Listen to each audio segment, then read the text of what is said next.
not just for us, the struggle has always been, it doesn't matter. Focus on what you can control, and I think this week was a strong test to that. And I think the game that you all just saw is a testament to kind of where it's at. And so,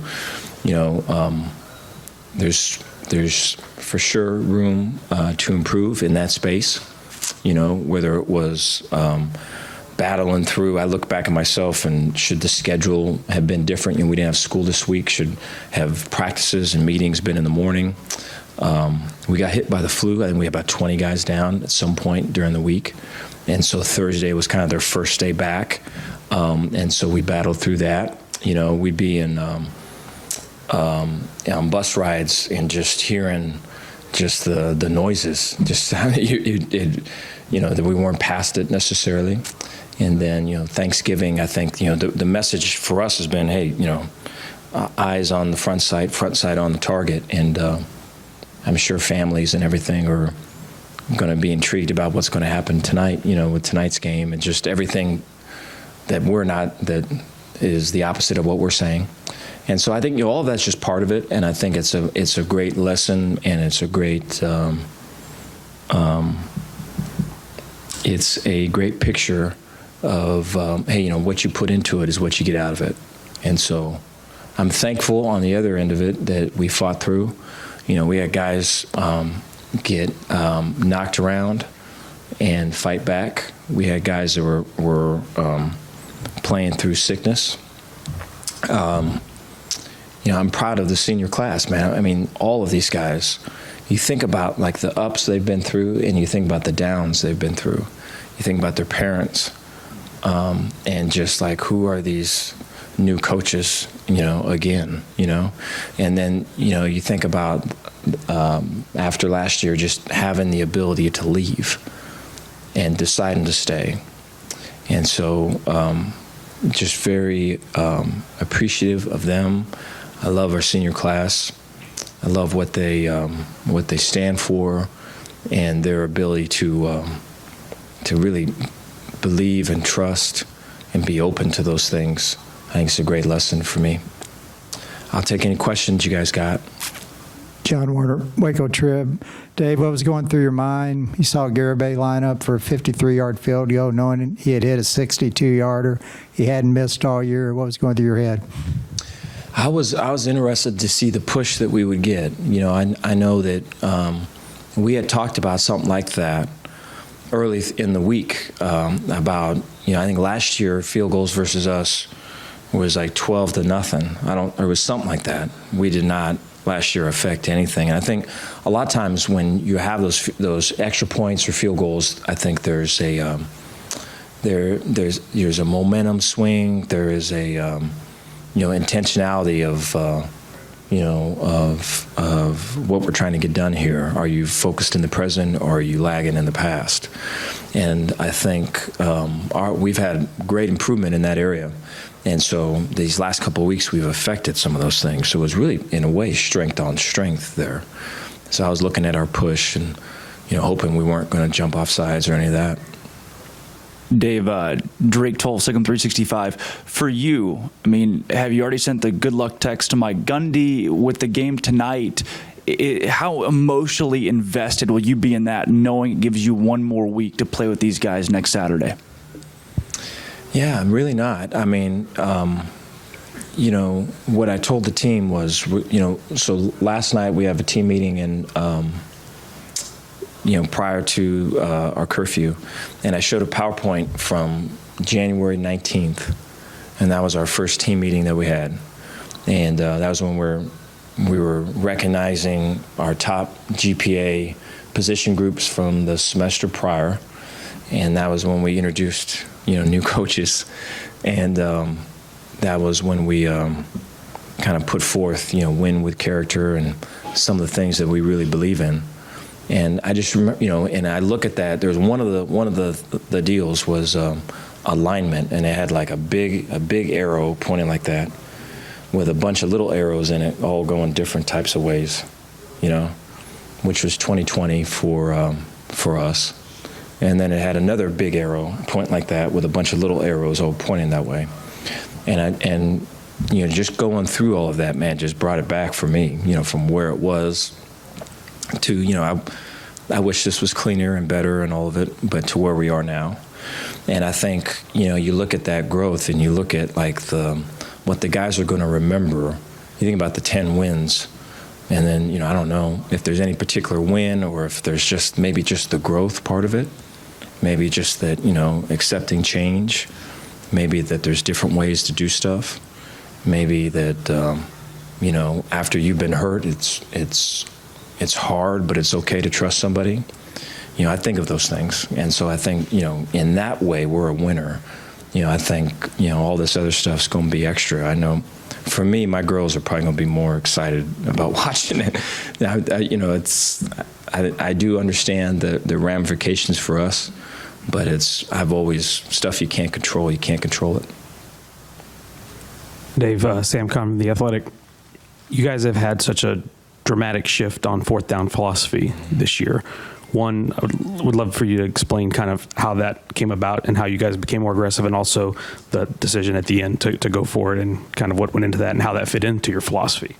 Yeah, we partner with a company, CAI, and there's a former coach there, Coach Ash, that is a main piece of that. And so, we meet with him I want to say it's Thursday. This past week we met with him on Wednesday, and he'll go over kind of our situations and our calls.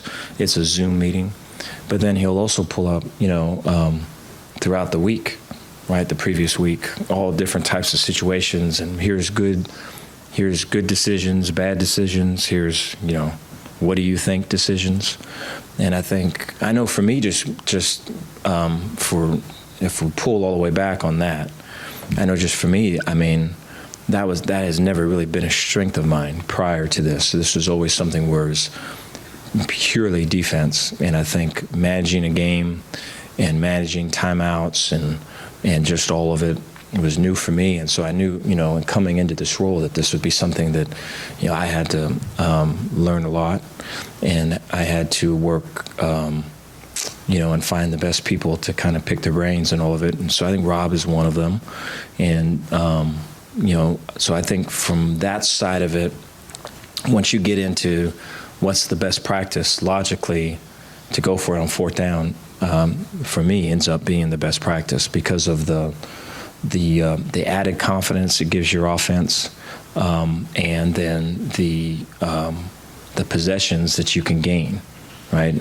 I can go back to just last year, for an example, where we would get to a 4th and 1, 4th and 2 and punt, whereas now we're going for it, and if we don't get it, a lot of times they're in backed up situation, right? But if we do get it, right, it's 7 points, and I think you see for us, we were settling for some field goals at the end. We'd like to have 7 points, and just how the game ended, how tight that was, right, is a good argument for going for touchdowns and not field goals, And so I think those things. I also think when I was a defensive coordinator, I would not, if it was 4th and 1 or 4th and 2, I would want to see the punt team come out.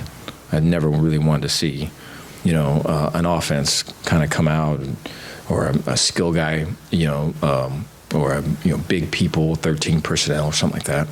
And so I think those things. And then I think, at the end of the game, that's just part of our DNA. And so our kids would expect none less. I think if you have a philosophy, then the idea is that you're going to live that out.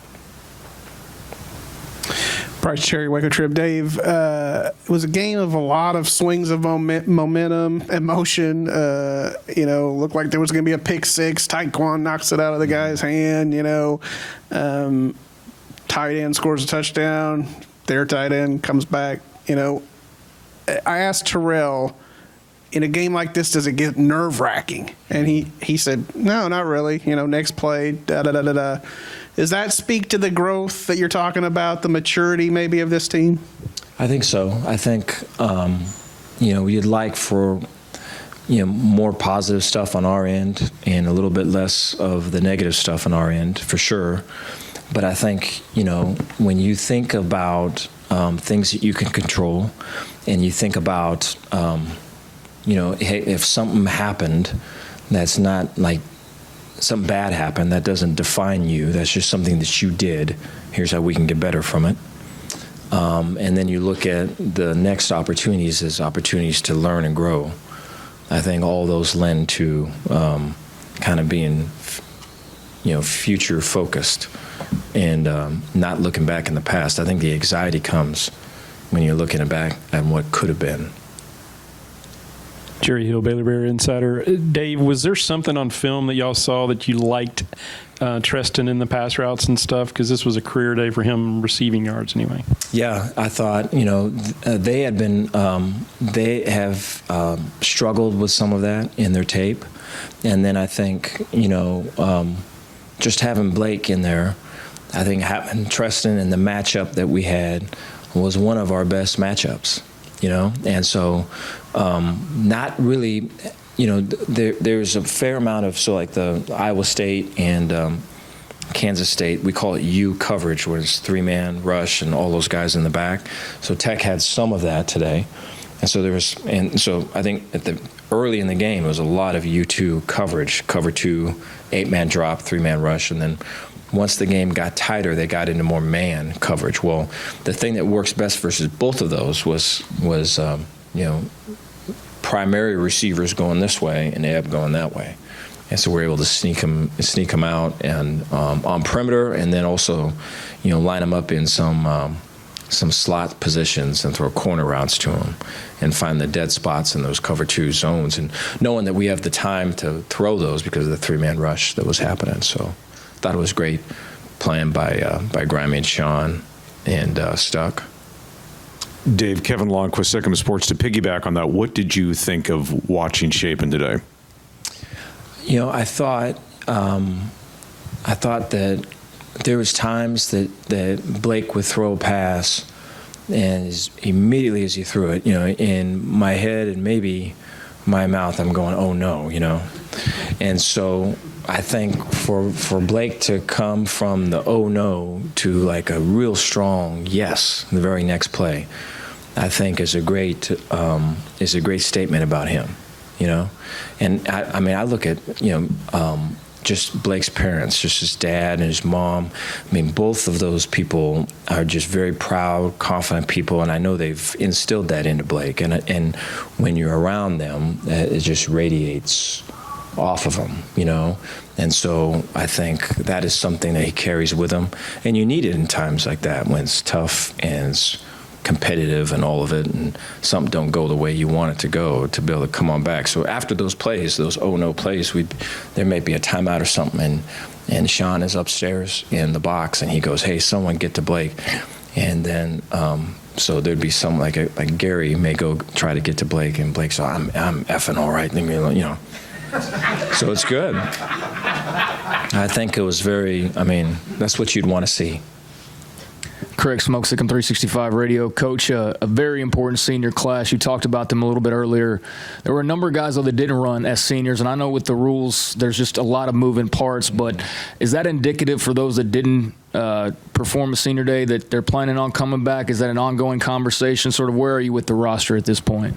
Yeah, it's a very good question. I think there's a lot of pieces to that. I think that is one thing that is pretty strongly affected by tonight's game, is that right there on how soon do we get to those conversations. I think some of those have already occurred. I think some guys didn't walk because they, against their parents' wishes, because that's just, they want to keep stuff kind of just close to the vest and private. Then I think there's other guys that don't really still yet know what they want to do. And so there is all of that, And so I think for me, it is finding it's connecting with the parents and with those certain players at the right time to see the best course for them. I know that for some of these guys, it's really there's some time invested here, and with even that they've been here for a while, and you'd love to have them back. And then I think for some of them, their eyes are purely on what's next, and I can appreciate that too. David Smoke, you just went through something the last 3 weeks that's unprecedented, facing a team who had a coach that was inside your building, now in their program. Mm-hmm. Has that been part of you being anxious as well? How do you feel about that? No, I think it is weird, but it's not. I didn't really think too much about that in terms of the game. I think we went through signals and went through all of it. You know, we're going to have some coaches, some younger guys that are on our staff now that, you know, tomorrow are going to be on that staff, you know. And so, like, all that stuff's happening. And I think, you know, being a young coach myself, you have an opportunity to be a full-time guy and to do all those things. I think I'm all for them, you know. And I think at the very beginning of the week, it was like, you know, how do you handle just, you know, whether it's signals or how do you handle just guys that are here that are going to be there. And a lot of those guys came to me and were, Coach, you know, I know this is kind of weird. You know, this is what Coach and I talked about, and this is what I want to do. And so just my message was, I'm all for you. And that, I mean, there's a great amount of trust here. I trust you. I trust, right? I feel like I know you, right? And so I think I put the friendship and trust in that space. And then, but I think that anxiety was just, you know, I think there is a piece of me when the game gets tight or gets closer to the start of the game where it's just getting ready for a fight and all of it. And I think you feel that or you don't. And I think prior, just this week with whatever it was we're fighting through, I'd never really felt it. And, you know, we've been through something like that already just a couple weeks ago. And so was nervous about that happening again. I'm sorry, you said you're getting ready to lose more on your staff tomorrow? There'll be some younger coaches that'll move on, yeah.